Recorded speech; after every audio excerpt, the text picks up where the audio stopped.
গান শোনার জন্য কানাডা থেকে ইউরোপে চলে যাওয়া বিষয়টি কেমন মনে হয় আপনাদের কাছে?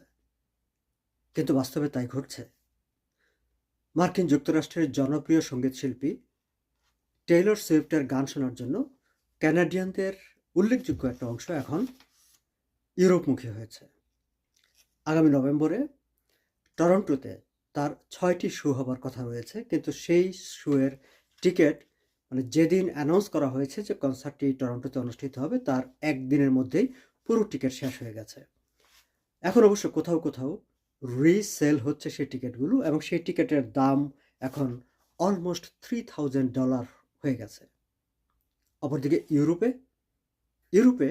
$100-এরও নিচে টেইলর সুইফটের কনসার্টের টিকিট পাওয়া যাচ্ছে। ফলে অনেক ক্যানাডিয়ানই এখন টেইলর সুইফটের গান শোনার জন্য ইউরোপে যাওয়ার চিন্তা করছেন। এরকম একটি খবর বেরিয়েছে